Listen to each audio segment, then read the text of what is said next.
Welcome, ladies and gentlemen, to the May 9th edition of Pro Wrestling Throwdown. I'm one of your hosts, Caleb Black. Here's your other host, Luke the Big Dog Williams. Luke, it's May 9th. How are we doing today? Doing all right. Ready to talk some wrestling. It's going to be a big week in wrestling. As always, before we get started, I want to thank all of our new viewers and our new subscribers. Be sure to recommend us to your friends. Two dudes talking about wrestling. If you're a wrestling fan, we got a little bit of knowledge, plus we're still fans. So thank you for tuning in. Make sure your friends tune in. Hit that like, subscribe button if you haven't already. Leave us a comment down below. Tell us what you think. Always, starting off our segment with What's News in Wrestling. This is where we recap all the big news in the wrestling world. Got a couple of fine points to go over today. Number one being Stephanie McMahon sells $1 million worth of WWE stock. That's a lot of stock. Well, Kevin Dunn sold some a little while ago as well. Yeah. Now, that's not arbitrarily trading and selling stocks isn't an uncommon thing. You do that to generate cash revenue. You sell the stocks, you get the money for it. We get that. But a lot of people are liquidating assets. Now, of course, we go back to the rumor that Dutch Mantel started, a month ago, that Vince was considering selling the WWE. Yeah. Obviously, I don't think that's going to happen. No. But we're looking at stock market exchanges with being a publicly traded company. That's news. Well, with the pandemic that's going around, the Steve Carino virus, people are hurting for money. I mean, it makes sense. If you have the extra stock laying around, it's not like $1 million worth of stock is anything to Stephanie. Right, and it's not diluting her ownership shares. Get some money put back in your pocket. I mean, people are hurting. Even millionaires are hurting people. That's true. Why not? Yeah. Why not make some money off of it? Agreed. And, of course, once again, she's not liquidating her ownership. She's just selling them off to get some cash revenue. Besides, they've got other side ventures, other businesses where some of that cash flow can go to. Or, hell, they might just be buying a new house in the Hamptons. They've got the Connor's Cure and the Be a Star initiative and all that stuff. I mean, being that the schools and stuff aren't back in session, probably won't be for another year or so. Yeah. They've got to fund those things. They got to keep sending the superstars out, being the ambassadors that they are. Costs money. Agreed. I mean, gas isn't cheap. It is cheap. It's cheap today. But it won't be forever. Yeah. So, what do you guys think about Steph selling stocks, Kevin Dunn selling stocks? Tell us what you think about the stock market exchange of the WWE. Either send us an email at prowrestlingthrowdown@gmail.com or, as always, leave us a comment. Moving on next, Tom Segura. Attaboy, Tom. He's a comedian.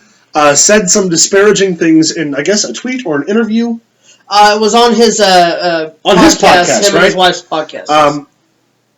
Now, we discussed using this as our Who'd He Ever Beat segment, but come on, folks.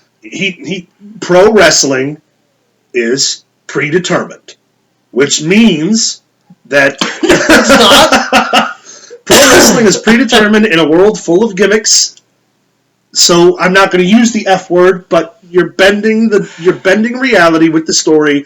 And the guy's a pro wrestling fan. All he said, and yes, some of the things he said went a little far, but come on, if you're still drinking the juice and sipping the Kool-Aid, and you're not just here for the entertainment value alone, reevaluate it. Well, I mean, if you know anything about who Tom Segura is, that's his kind of comedy. Yeah, and he's an admitted wrestling fan. But like I said, he also went back after making the comment, and the internet blew up like the internet blows up. Yeah.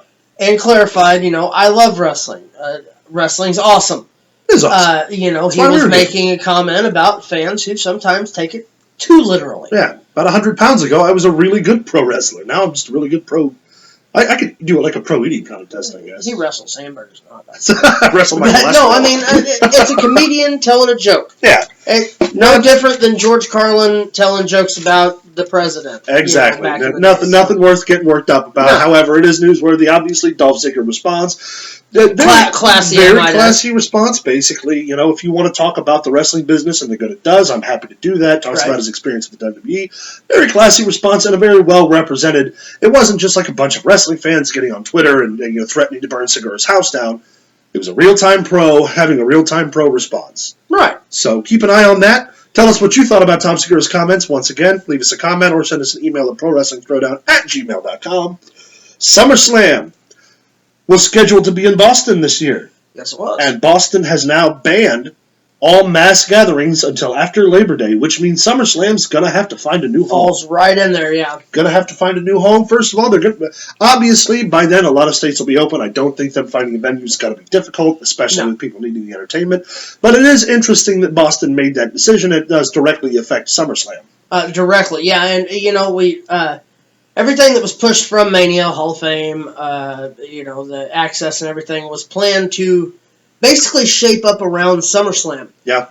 And now SummerSlam's in question. So the big question, posted now is, where are they going to have it? What are we going to do? We're going to go back to the Performance Center and do it without an audience? We've got a bunch of people who are deserving to go into the Hall of Fame who have not taken their pledge into we the Hall of Fame. We still haven't done the Hall of Fame inductions yet. I mean, we've only waited 20-some-odd years for the British Bulldog to get inducted. Right. They say they're going to induct him, and now all this takes place.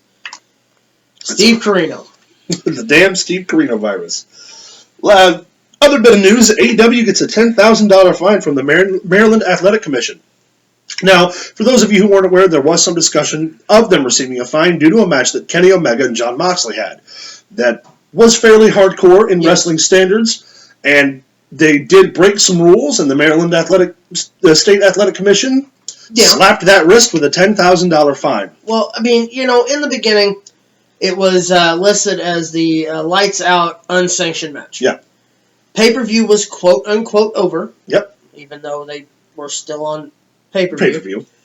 But I mean, they knew what it was going in. I mean, they knew the rules. Yeah. You have to play by the rules, especially of an athletic commission. In New York, you can't do pile drivers. Right. I mean, in certain places, you have to have a license. Yeah. I mean, certain states, you don't even have to be licensed. That's where a lot of the injuries and stuff pile up on the indies.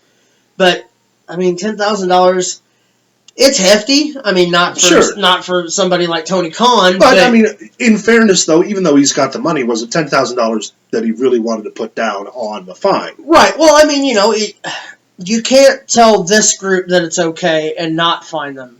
Right. But fine this group because of what they did. I mean, vice versa. If the WWE goes to Maryland, they abide by the rules. Yes, if the WWE had broken the rules, they'd have received a fine too. So it's not like the Maryland Athletic Commission. They got off light with a $10,000. Oh, me too. Fine. Honestly, the fines are normally upwards of $25,000 to $50,000. So every bit of it. They got a $10,000 fine. They got a warning. Well, and they weren't told that they couldn't come back because I mean that when you look at a fine, there's something along those lines of breaking commission rules. Oh yeah, sometimes they can tell you're not allowed back. Come back to the state. Yeah.